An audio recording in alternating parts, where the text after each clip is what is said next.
Okay, today we've got two things that we're going to be looking at. Have a slow leak in this right rear tire, or left rear tire, and going to see if I can find out where that's coming from. And the other thing is, and this is on a Jeep in spite of the fact that this channel is called Fun with Cars, Mostly Corvettes. Well, this is the mostly part. Going to look at to see if I can find out why when I pull on the parking brake it tightens up and then it kind of releases a little bit and tightens up again. That's not the normal way it's supposed to work. This is a 2015 Jeep, so we're going to start with taking off the tire.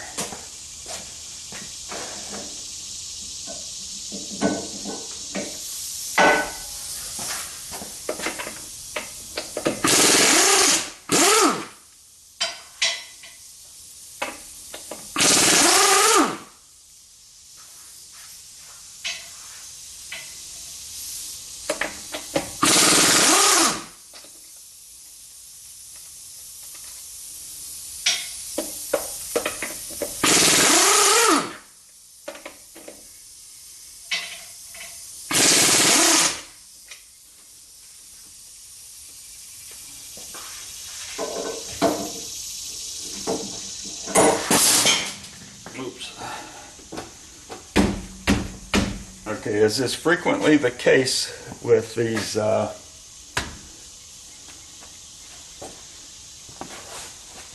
wheels here that are not just steel, kind of rusted on. So I left the last lug nut on there, and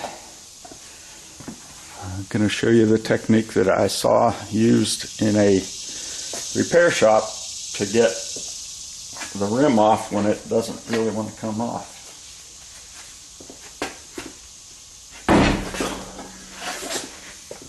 Whack with a sledgehammer or big heaviest hammer you've got, and it knocks it loose.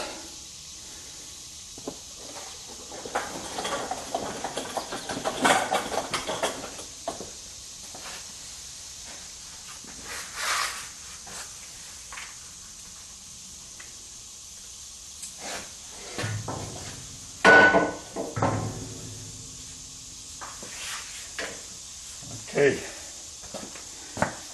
little problem here. I knocked off the quick connect that's in the impact wrench when I knocked it to the floor. So I don't know if I'm ever going to get that out of here, out of the quick connect on the hose. So I am going to have to take it out of here, put a new one on, and possibly put on a new quick connect on the hose. Before I do that, I'm going to remove the tire, and since I'm not as young and strong as I used to be, nice thing I've been using lately is a service cart. So I don't have to lift the wheel as high at one time. Even if I have to take it to the ground, I can do it in 2 steps and reposition my hands so I can hold it better.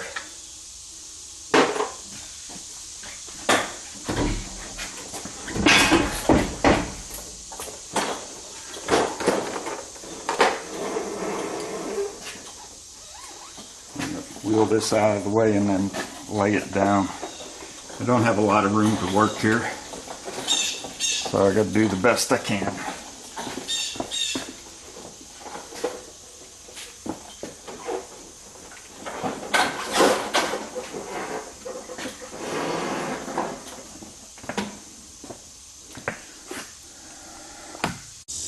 So what I've done is I've taken the tire off and inspected it for nails or screws or anything in the tread, and I couldn't find anything. So what I did is I filled this rim, the lip between the tire and the wheel, with water. And what I'm going to try to focus in on, and so that you can see, And this is not something that I like to play around with.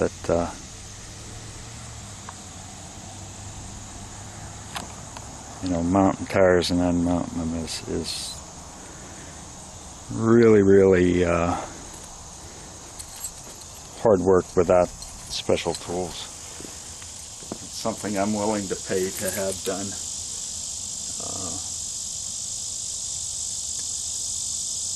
Kind of mark where there's a spot where I can focus in on something other than the tire to see the leak. It appears that there's several places where it's actually leaking. I'll focus in near that, near those keys, and hopefully you'll be able to see it on the video, but I'll go point to some of the bubbles that I'm seeing once I get it set. So there is bubble right there, right by the key, but there are also some here, some further down the rim, so it's got a slow leak all around the rim. So that's something I'm going to take it in and have it remounted and balanced so that it gets rid of the leak. Not something that I'm willing to do at home. So what we're looking at here are the little clips that hold the rotor, which in the rear tire also houses the parking brake shoes. So these little clips are put on at the factory, and they're basically to keep the rotor from falling off on the factory floor as it goes down the assembly line. Really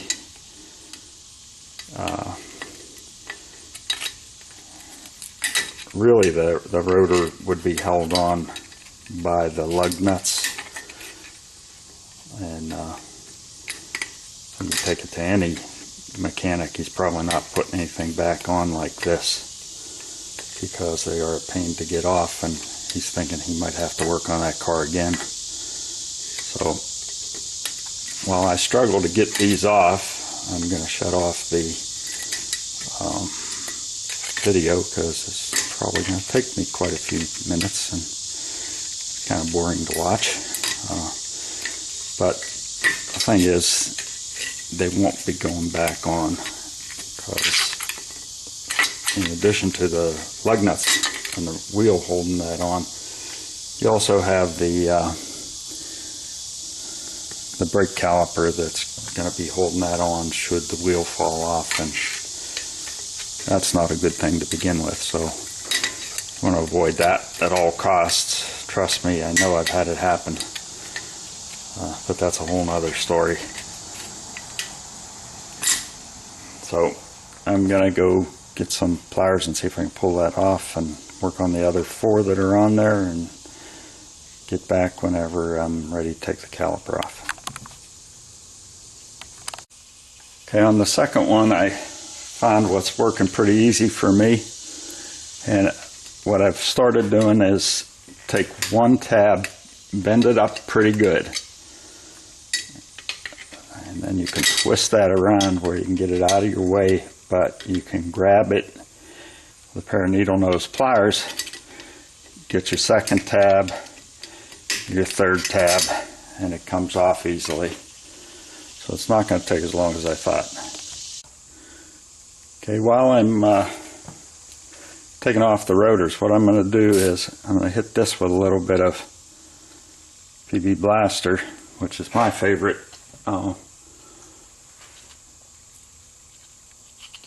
rust breaker. Be careful not to get any of that on the rotor itself because you don't want anything greasy on the rotor.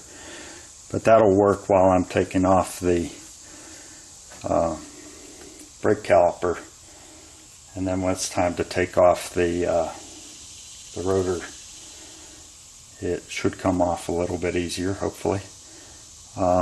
Many times it will rust in these things. You might want to hit those with a little bit of plaster as well, but these look pretty clean, so I'm going to try to just use as little of it as I can in the interest of not getting it all over the rotor, etc. Oh, there was one other thing I was mentioning. When you're taking off the rears, because they have the emergency brake or parking brake inside this hub, there's probably shoes in here that are the parking brake. You want to make sure before you start this that you release your parking brake so that the brake shoes aren't holding the rotor on when you try to remove it. Okay, the first thing I'm going to do here is I'm going to pry back the piston and the caliper just a little bit so that whenever I take the caliper off, I can have room to get the brake pads out.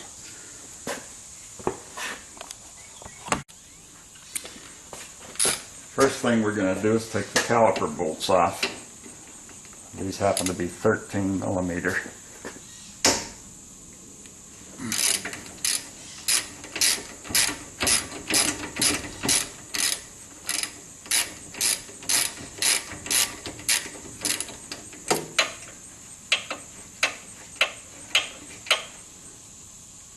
That's one.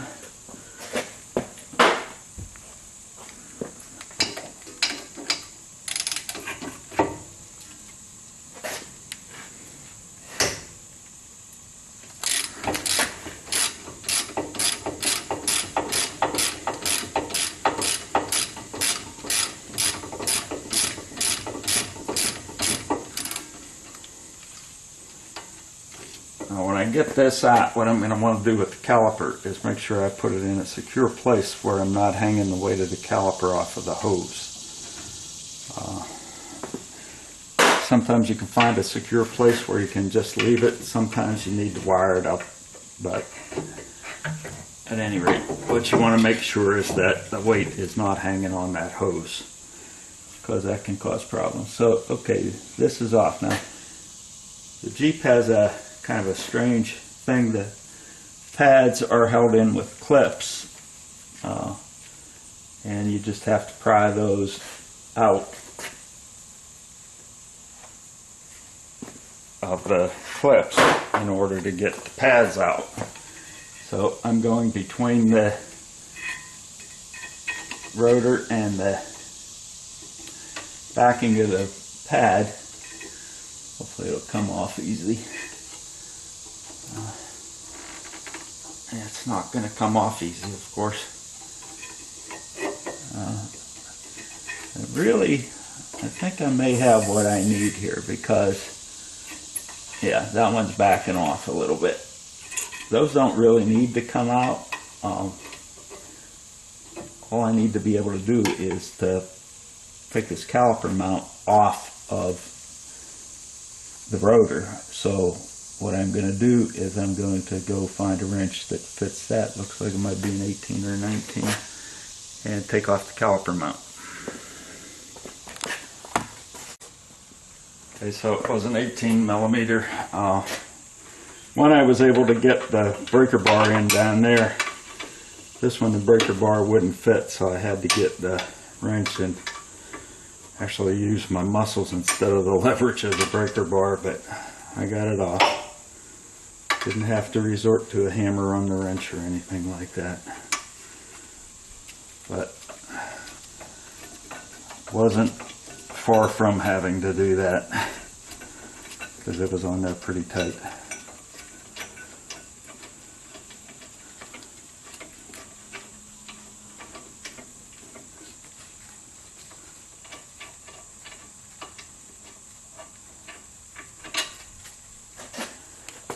So there's that one. The other one I got broke loose with the breaker bar, but not loose enough to do by hand.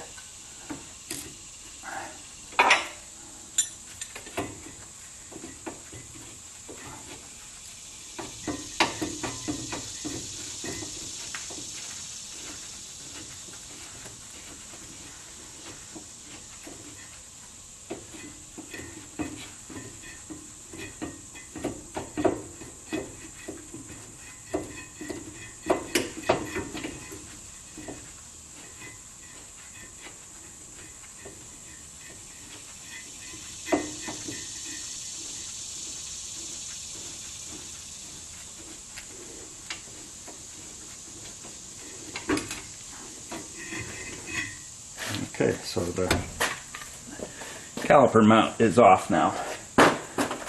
With a little bit of luck, the rotor will come off easily. But I'm suspecting it won't.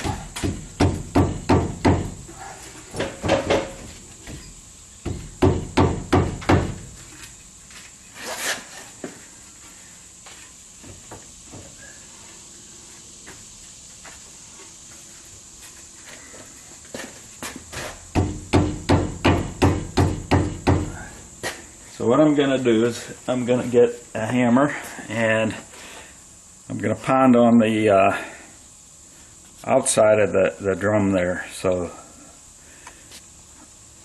because I'm sure that it's stuck by rust either here or around these, so some blows here in between the studs should help to loosen it. If not, I can take a piece of wood, put it on here, and then hit that with the hammer. I think before I do that, though, so that it doesn't go flying off onto the floor, when I finally get it to release, I'm going to put a lug nut on there.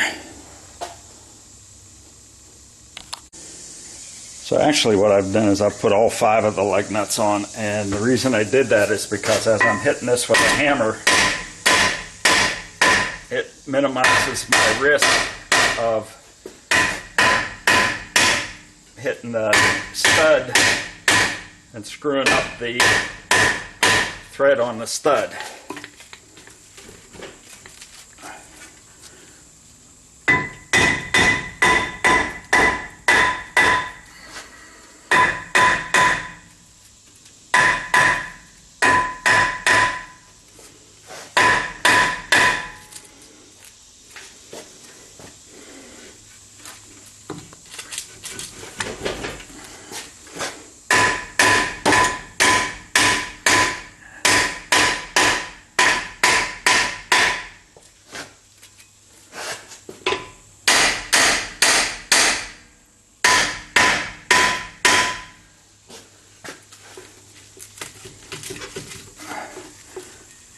See, it's starting to wiggle now.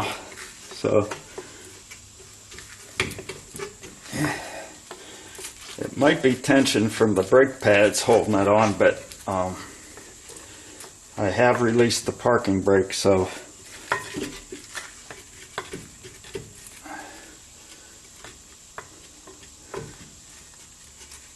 if it's tensions from the parking brake pads, I'm just going to have to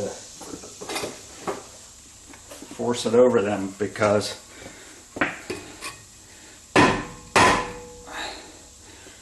what happens sometimes is there's a ridge builds up on the parking brake, or on the inside of that drum, and then that causes difficulty in getting it off.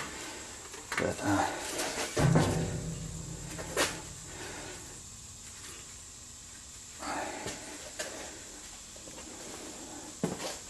takes me a little while to step around the camera so I don't throw it out of focus or anything.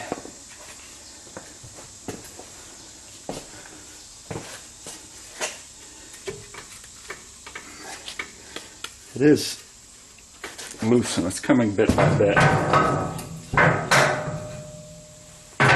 If I don't get it off with one good pull here, or a couple wiggles and a pull, what I'm going to do is shut the camera off just so that the video isn't excessively long, and work on it until I get it off. It is loose, but it's going to take a little bit of coaxing. Okay, that was only a couple minutes. It's out as far as the lug nuts will let it go now, so I'm backing them off a little bit. And I'd say that's pretty much off. I can take the lug nuts off now.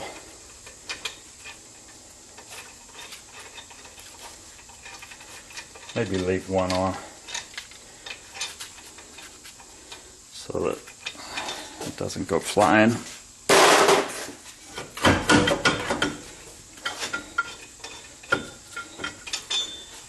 Okay,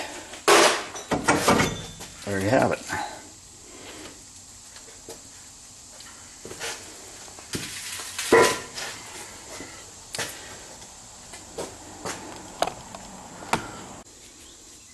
So I took and examined that, and it looks a little rusty in that, but these aren't really used to stop the car. They're used to hold it in place once you park it, so they don't really get any spinning abrasion to clean up that rustiness. So I examined everything inside there, and what I was basically looking for is were there any loose clips, disconnected springs, anything of that nature that would cause that to have that little glitch in the application of the brake, and I found nothing. So it looks like this side is okay. I'm going to have to go look at the other side. But before we go do the other side, we have to put this side back together. So first the caliper goes on, or not the caliper, the rotor.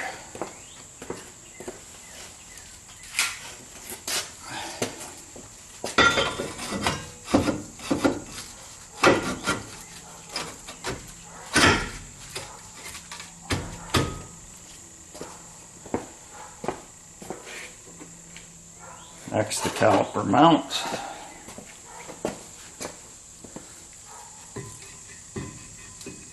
And this already has the brake pads in it, so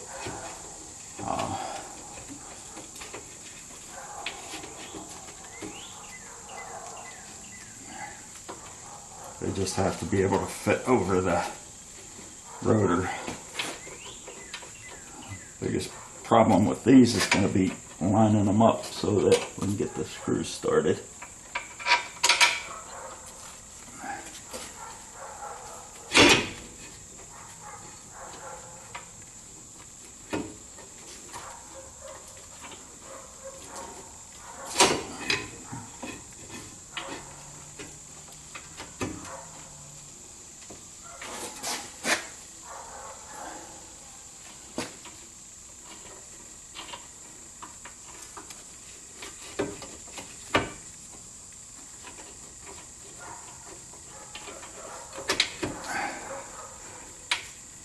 A little bit tough to get them lined up.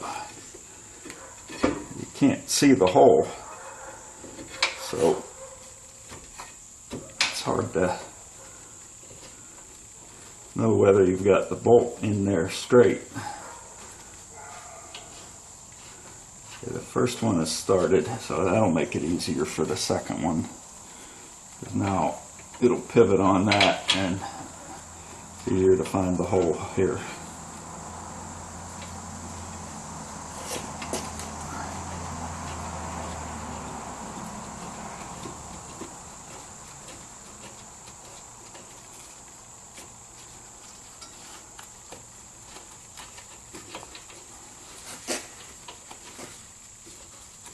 If you have to be dexterous, you can screw both screws in at the same time.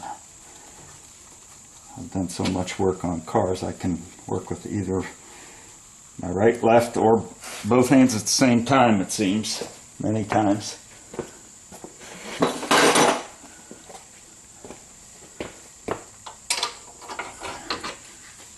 And these have to be pretty tight, but I don't have a torque spec for them, so I use about the same effort I did in getting them off.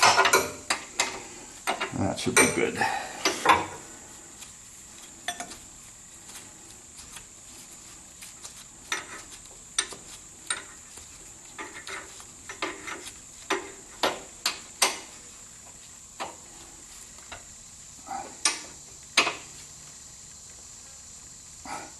What I like to do is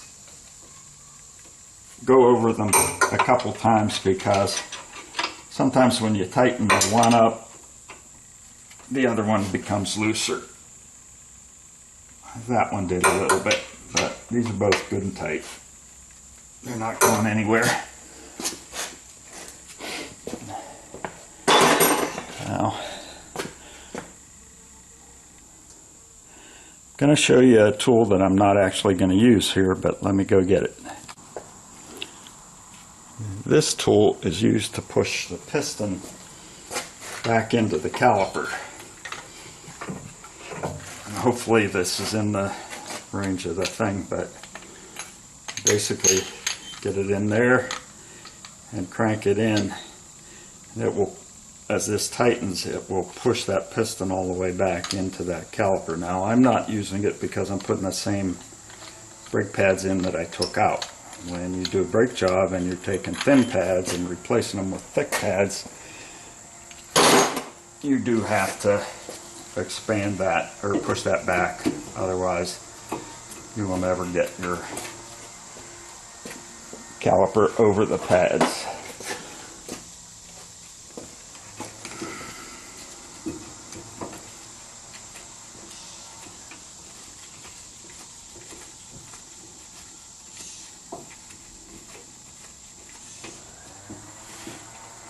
Okay, one thing that you have to be sure, anytime you take off brakes and you push that piston back even a little bit, before you move the car, you sit there and you pump the brakes and you put a good heavy foot on that pedal so that you force that piston back up against the pads. If you don't do that, then you could very easily have no brakes in the car, whether it be front or rear. It's nice to have them both to be able to stop.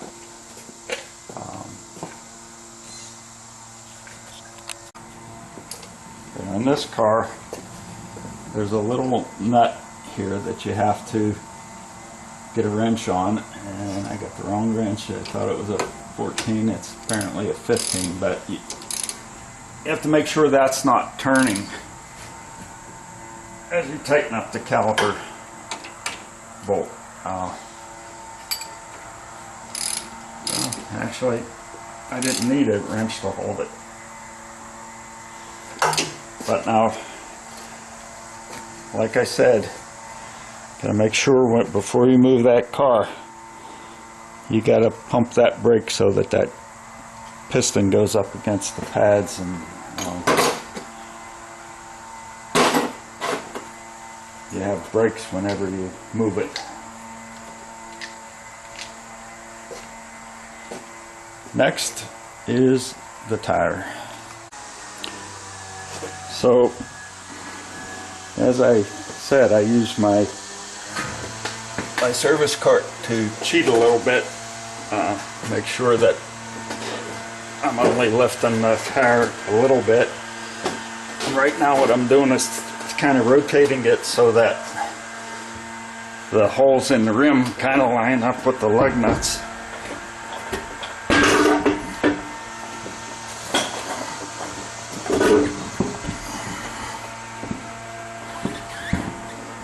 Because the older I get, the less enthusiastic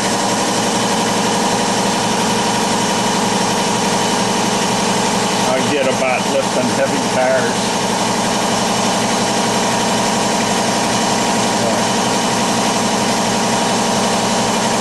Couple of the lug nuts started, now I'm making sure that it's actually focused on where I'm working.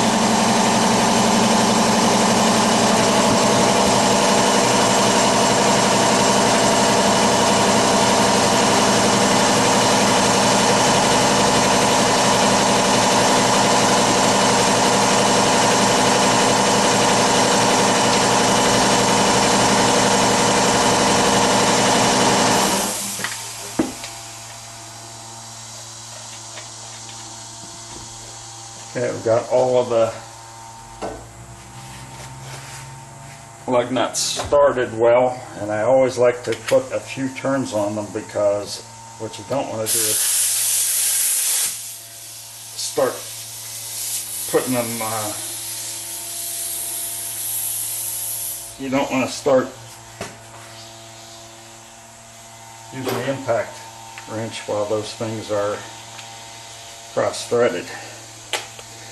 So I make sure that they go on easily a few turns by hand.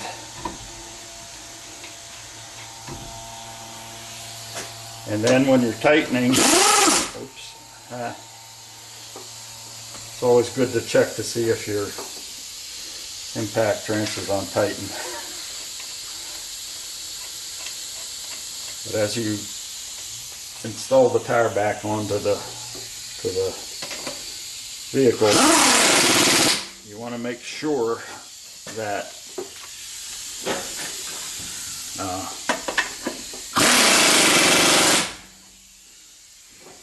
your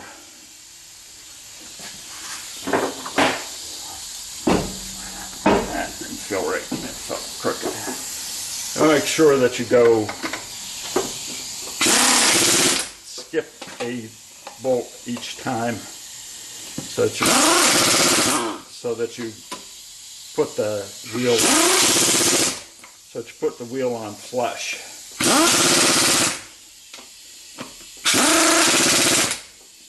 Okay.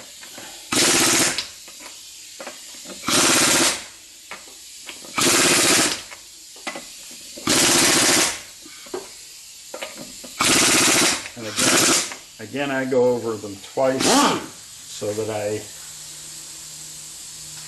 make sure that it's on evenly.